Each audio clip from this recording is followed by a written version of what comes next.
Hey everyone, it is Bill from buildascene.com, firstangelmedia.com, and musicfromthe412.com. That list just keeps getting bigger. This is the podcast called Three Questions in a Song, episode number 95, where the title used to say everything that the show was, but I have a tendency to ask more than three questions. So, with that in mind, my guest tonight for episode 95 is Mark Dignam. Dignam. Dignam.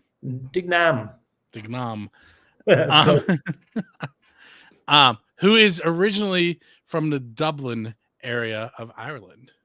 Yeah. Thanks for the invite. Appreciate it. No problem. Now, this is the link. Mark has done some work with First Angel Media. And he also lives in Pittsburgh now, which is what my first question is going to be. How did you go from is it Finglas? Is that how you say it? Finglas is a suburb on the north side of Dublin. So how did you go from there to Pittsburgh? That story is about an hour and a half long in itself. I was working with a record label from Dublin, and we came over here and we rented a big house up in Connecticut, up in Hartford, which is equidistant between the two big Irish capitals of America, New York and Boston. So we were working those two towns, bringing over some Irish acts and trying to push them, trying to get deals and trying to, get them shows and things like that. And unfortunately, the label went bust in the middle of the whole project. We just ran out of money very quickly. And but I had a buddy of mine who was booking a couple of old clubs that are not there anymore, Rosebud and Metropole down in the Strip District. So he would bring me down and have me, I opened up for people like Richie Havens and David Gray and a couple of other big stars that I can't even remember at this stage. And so, I was hanging around town, hanging around Pittsburgh. The label went bust. I had nothing else going on in my life. Met a girl, whirlwind romance, married and a couple of kids. So here I am 23 years later, still kicking around Pittsburgh and doing music. So she was from Pittsburgh? Yeah. Okay. Yeah. She lived in the same building as my buddy. So did you write a song called It's About the Girl? I'm sure I wrote a couple, but it's a good rock and roll story because there's a divorce involved. so, onward. So having been in the scene in Ireland and the scene in Pittsburgh, how would you compare the two? Oh, that's a really good. Nobody's asked me that directly before. I think there's a bit more emphasis on. Obviously, Americana is a kind of bigger scene here than it was in Dublin. There was a lot more, particularly the 90s, there was a lot more British and European kind of pop stuff coming through. So, the Manchester beat thing had a bigger influence on things. Stuff like the Stone Roses and Oasis and things like that in the 90s. They would have been they would have been huge bands here as well, but I think they had a lot more of an influence on the music that a lot of my friends were making at the time.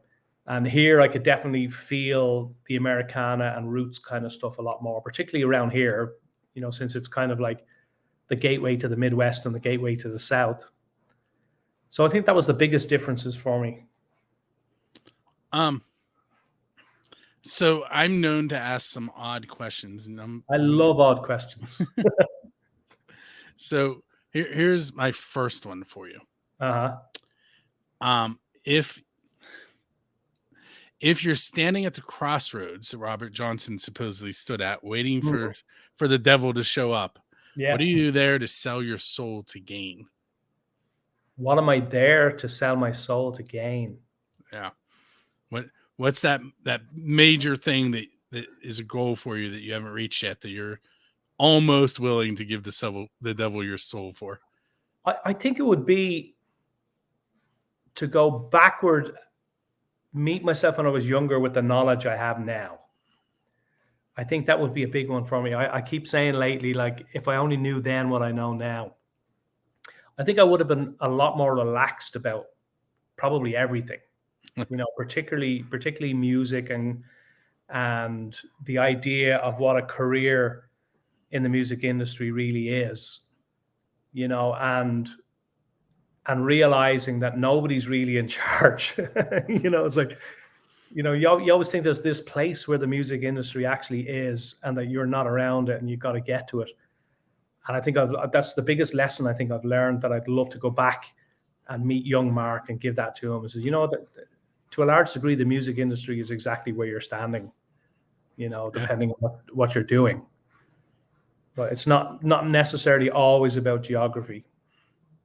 But I think just to be a lot more relaxed, and it's not true to say not care as much, but not be overly taxed by the whole thing as much, Mm-hmm.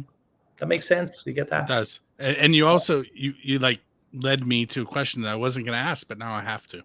There you go. Okay. So you're leaving a gig, and as you're loading out, there's a DeLorean sitting there with its door open and a flux capacitor in the back seat. So now you can go back in time to any point in time, and to Belfast, where it was built. And so where are you going to go? And while you're there, what band are you going to seek out and hang out with? Wow. That's a great question. I have to say, I would love to go back in time and get to hang out with Billy Bragg again. I got to hang out with him in the 90s. I did a small tour with him around the Highlands of Scotland. And but I wasn't ready. Again, I look back on it now, I was like, wow, if I had the songs I have now, and I had the chops that I have now, that would have been a whole lot better experience. I'd love to go back and hang out with him again. And who else? What band would I love to see? I'd love to, I never got to see Thin Lizzy. I got to see Phil Lynott when he had the whole breakup of Thin Lizzy just before he died. And that was my first concert when I was 16. But I'd love to be able to go back a little bit further and see Thin Lizzy play, because I'm a big fan. Cool. So this next question isn't really music related, but when you were at your first St. Patrick's Day celebration in the U.S., which clearly we took liberties with a lot of things. Do we have the time to go into that? Did you sit there and go, wow, this is what they think of us? Yes, I did. Yeah, I remember actually I can't even remember my first St. Patrick's Day in the US. I can't remember if it was here or somewhere else. I do remember bringing a friend of mine over from Ireland to do. I run a yearly show at Club Cafe called The Calm Before the Storm, which is my kind of anti-St. Patrick's Day show. And I had this buddy of mine in from Dublin, and we were going to play it. But after we did our sound check, we walked out of Club Cafe, and it was on parade day, which I usually try to avoid. Yeah. which is the point of the show, The Calm Before the Storm. But for some reason, I messed it up, and we ended up on parade day. So we did the sound check, walked out of the venue, and walked down East Carson Street, and it was a sea of very, very drunk people, all dressed in green, in broad daylight. And it's like, and you wouldn't even see that in Ireland, that's the funny thing. So we were walking, and the two of us were laughing. We were like, we're probably actually the only two real Irish people on this street right now. And neither of us were dressed in green. So it was very funny.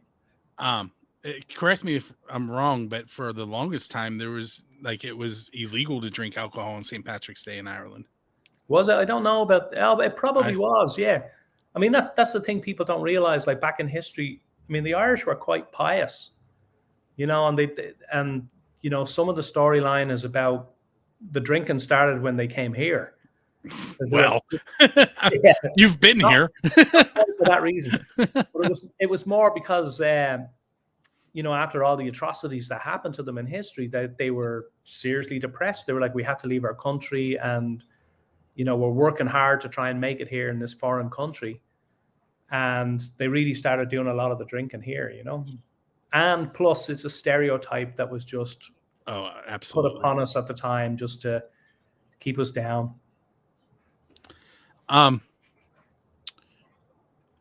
If you could sit down with any songwriter in the history of the world and write a song with them, who would you want to write with? And remember, you have a DeLorean, so it can be anyone. Yeah, right. Write a song with, it's funny that it's possibly someone like Ani DeFranco. I really respect her. I'm big on the lyricists. I'm big on the people who write very lyrical songs. So people like Leonard Cohen and Paul Simon and all that. And at the same time, like Dylan and Paul Simon, I kind of don't want to meet them. I have this weird thing with them, like where I very much admire their work, but I don't want to sit down with them. Probably Ani DeFranco. Again, Billy Bragg, if I had a chance again. I got to sit down with Joan Baez at one stage as well. She was a beautiful woman, and I know she's not necessarily a songwriter, but her voice is incredible. I would love to have or Carole King. A lot of the lyrical folkies. That's kind of my bag. And then I want to be an AC/DC as well. I just thought I have, well, both First Angel Media and Build the Scene have a connection with XRP Radio, which when we originally made that connection, they were from Birmingham, England, and they have since moved to the Highlands of Scotland. Nice. But this past this past St. Patrick's Day landed on a Friday during Lent. Right. And there was dispositions made. I'm not Catholic, by the way. I just teach at a Catholic school, but my family is. But so there's the dispensation. I can't even say that word. The bishop said you could eat meat. And I had my first bangers and mash. And I took a picture of it and I sent it to Tiz from XRP. And I said, does this look like traditional bangers and mash? And he had a not so nice comment about how it looked. It tasted good, but that's all that matters, really.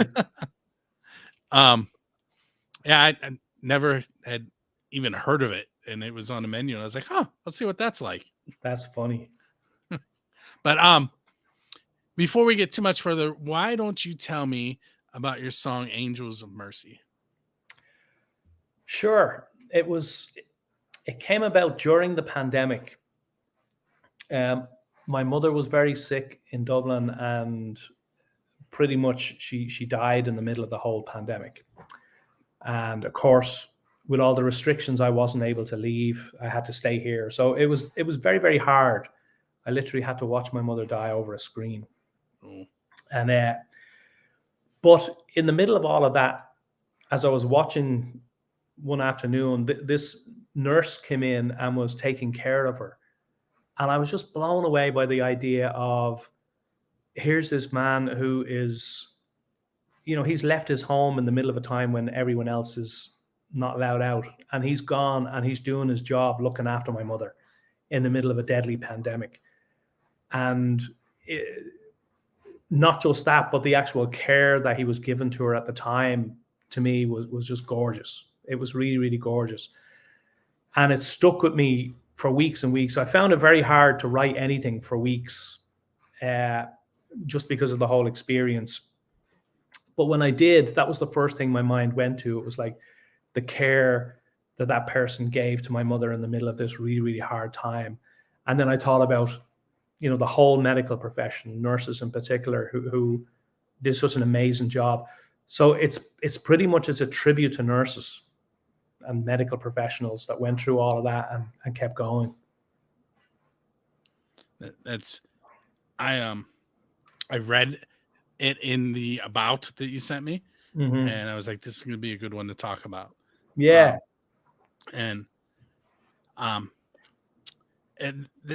that whole the pandemic as a whole, as I said, I teach. I did a lot of teaching where I'm sitting right now or in my kitchen, that, you know, and so not quite as, I wasn't quite as affected as you were with the situation, but everything was turned upside down, and you know, I would prefer to never go back to that again. Yeah, absolutely. Absolutely. Again, if I had the DeLorean and I could go back, that would be one situation I would change. All right, so we're going to take a moment. We're going to listen to Mark's song, Angels of Mercy, and we will be right back.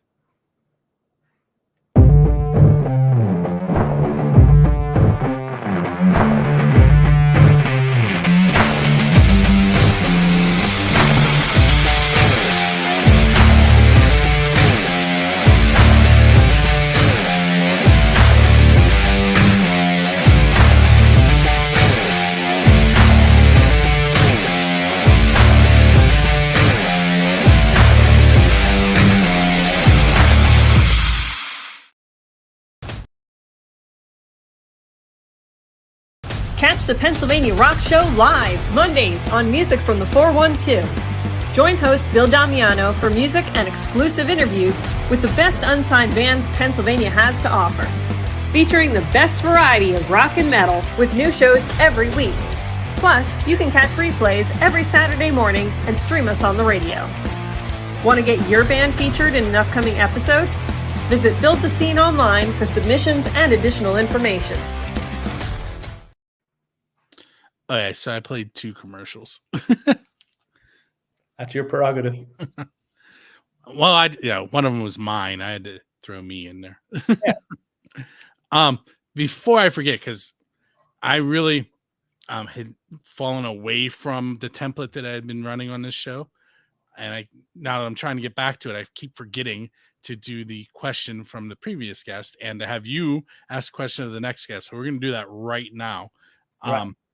So last episode I had Drown the Deep on from Pittsburgh, a hard rock band, and they had a question for you, and I'm going to go ahead and let them ask it.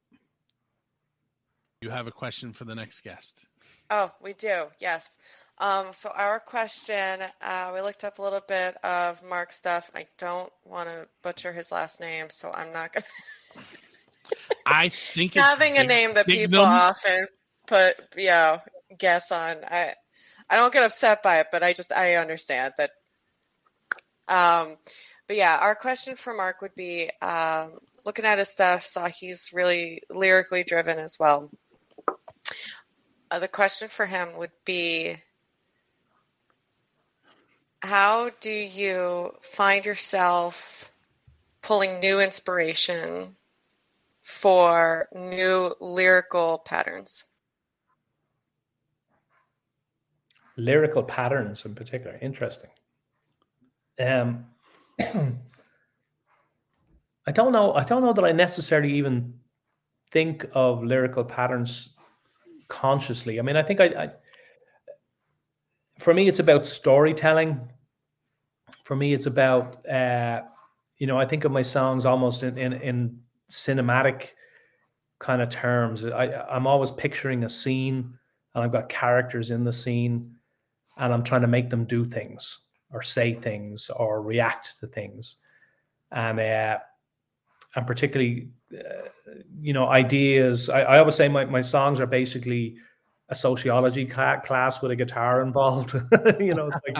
It's always like, family politics and socioeconomic kind of stuff. And occasionally I'll write a love song or a broken love song or stuff like that. So it's stuff like that. So for me, I know how to turn a rhyme. I know how to turn a phrase, but I think it's more the cinematic thing for me that I just write about the scene that I see in my head, rather than pick any other kind of paradigm. And I gave you a very last minute homework assignment to come up with the question for the woodland creatures. Yeah. The first one is, when are they going to come and have me book them?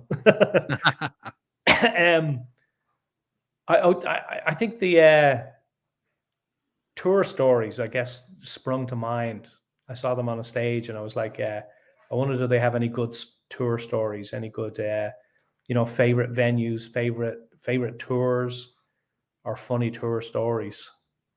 I'd like to hear that. You kind of you keep leading me into things I wasn't going to do. So being involved with Music from the 412, right before we came on live, I was setting up the new ticket contests, and Ricky Rockman, who was on he's on MTV. Why can't I think of the name of the show right now? I think it was called That MTV Show. Is that what it was? No, just I didn't think so. It was Headbangers Ball. That was it. Oh yeah, right, of course. Anyway, he's coming to the Oaks Theater in Oakmont, and he's going to do an evening of stories about rock and roll, sleaze, and debauchery. Oh. And that is one of the I know nothing about it. That is one of the shows that Music from 412 is giving away free tickets to Nice. with Drusky Entertainment providing the tickets. We also have DRI, Wigwam, the Bacon Brothers. So then you can have your own 7 degrees of Kevin Bacon. Lita Ford, the Red Jumpsuit Apparatus, and there's more coming, but those are the 6 that I have on my screen right now. Cool. But the tour stories made me think of it, and it was there, so I said we'll mention it now anyway. Yeah. If you're interested in trying to win tickets for those, you just go to musicfrom412.com/contests, and then you click on the one you want to try for, and there's a set of directions. It's real easy. It involves sharing it and tagging Music from the 412 and Drusky Entertainment, and then sending us your email address. That's it. And then I do a wheel spin. All right, so back to oddball questions. And you may say no, but I'm going to ask anyway.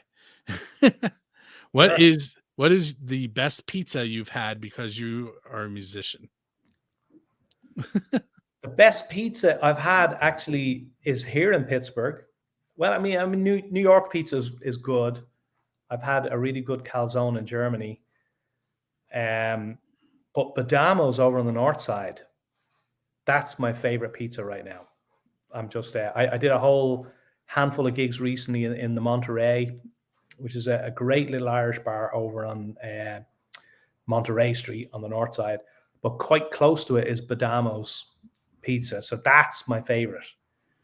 And now I might just jump in the car and go get Badamo's pizza. That was a quick answer too. Were you ready for that one? No. No, I just like I know the answer to that. I could answer that in my sleep. My favorite pizza right now. I've told this on the air. I don't even know what episode or what show, but I went to New York a few years ago and we ate pizza in New Jersey. Yeah. New York is known for pizza. We ate it in New Jersey. It says something. I'm not quite what it says. I'm not quite sure what it says, but it says something. Well, what happened is we went on a bus tour and our hotel was in New Jersey. Yeah, I've done that. When we got back to the hotel, all the delivery times from the city were really, really long because they had to come through the tunnel under the river. And so we went with New Jersey. Yeah, I get it. But, okay. So you have to have an embarrassing moment that you could tell me about on stage. Oh, again, I have an hour and a half's worth of embarrassing moments. I'm trying to think like that. Embarrassing moments on stage. I mean, they're all a little embarrassing in a way, because you're getting up in front of a whole bunch of people and saying, "Here I am. Here's what I do. Love me." What's the most embarrassing thing on the stage? I mean, the very first time I ever played electric guitar on stage, I hit the guitar once and broke a string straight away. So that was embarrassing. Or I'm trying to think of other ones. Just songs, gigs that I've done that don't have monitors, and you're like, "Oh my God, am I singing in tune or not? I'm not really quite sure." But people are at least not leaving in droves. Yeah, and I think I've had a couple of like small little bar gig things that I did years and years ago, and I remember turning up with my own PA and then realizing that I hadn't brought the power supply for the mixing desk, which was, so again, I had to pack everything up again and then, go home with my tail between my legs. So that one was pretty high because I pride myself on being fairly organized and having stuff together, so it's one of those things where they're like, can you not go on without it? And I'm like, no, I can't, So I left that money on the table and went home. So my official build to scene question is, who's your Dave Grohl? And what I mean by that question is, who would you like to go up on stage with and perform one of their originals? Because Dave and the Foo Fighters are known to bring people out of the crowd to play. Yeah, I actually wouldn't mind doing it with him. He seems like fun. He's a lot One of fun. One day he's going to hear that I've asked that question 100,000 times, and he's going to talk to me. He just doesn't know it. I'll stay close to you. Who would I like to get up on stage with? Oh, that's a good one. Do you know, I have to say, it's an old band from Britain that did a lot of stuff in Ireland called the Waterboys. And I've kind of been on stage with one or two of them in various different guises, different shows. But I would love to get up and do some of the stuff from they have a classic album called This Is the Sea. And if I got a chance to get up with Mike Scott and the Waterboys and doing anything from This Is the Sea, I could sleep for weeks after it and be happy. So probably that one. All right, so I have one more odd question for you, and then two easy ones, and I'll let you go for the night. Yeah. So Kiss has played in a bay in Australia to great white sharks, and Metallica has played in Antarctica in a bubble. What non-traditional venue would you like to play at?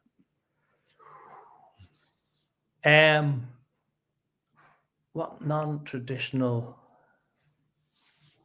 venue? I mean, I love theaters. I mean, no, that's a traditional venue, really. Oh, that's a tough one. What non-traditional venue would I like to do?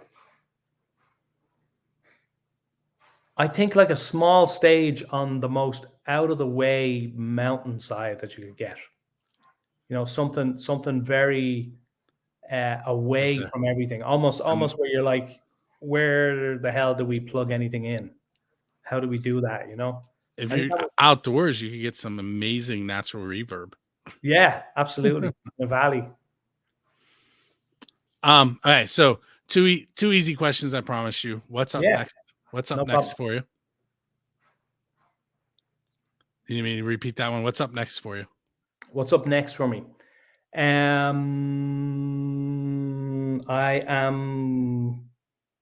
I've got something coming up. I can't remember what it is, but I know the thing after it. I'm going to New York over Easter. I have a show there, and then we've got some stuff coming up in like Cincinnati and Illinois, back down to Columbus. And then there's going to be some international stuff coming up that I'm about to announce as well. And hopefully somewhere in between, get back to working on my new record, which I've kind of put off for a while. Trying to decide what way it's going to sound. And I've got great musicians around me, so I'm very happy with that. But I've got to sit down and do a bit more work on that. So it's kind of it's touring season. Here we are in April. All the snow is gone for the most part, so everyone's dusting off their sleeping bags, and getting out on the road. So I'm doing the same. I'm going to do quite a bit of touring this year, and try and finish the record then somewhere in between. Cool. And lastly, and I'm thinking people watching the video that part of the answer is right below me. But where can people find you online and find your music? Yeah, markdignam.com is where we're kind of rebuilding things there and trying to put a lot more content on it. I'm on Facebook all the time, probably way too many hours of my day I spend there, and I get very chatty there. So it's a good way. If you want to kill a lot of time and not do anything useful, you can come talk to me on Facebook. I spend a lot of time there, and I spend a lot of time working on stuff from music from the 412. And thankfully, it kind of intertwines with what I'm doing with First Angel Media and Build the Scene. But my wife is not digging it. Yeah, right. It is. It's a time suck. You know, I'm it not as down on it as everybody else is in some ways. I mean, I can see the usefulness of it. I know it's like at this stage they know everything about me anyway, so I don't care what other information they get. But it's like, I don't know. I love the social aspect of it. I love that I can stay in touch with people all over the world. You know, it works for me in terms of getting people out to shows and things like that. So, you know, I'm still there. I want to thank you for hanging out with me on episode 95. Pleasure. Thank you very much for the invite. I'm very glad to be here. And don't forget that you are now in the Chainmail podcast, which means you have to listen to the next episode to hear the woodland creatures answer to your question. Oh yeah, absolutely. Yeah, I'd love to do that. And I'll tell you about this off the air, so don't go anywhere. I'll explain where that all came from. Yeah. For those of you that are listening on buildthescene.com/radio or rootarooradio.com, make sure you hang out there and listen. You may find your next favorite unsigned or independent act. If you are hanging out on the website, down at the bottom, there are some more episodes. Make sure you click them and see what else everybody has to say. My name is Bill. This has been episode 95, and I will see you next time.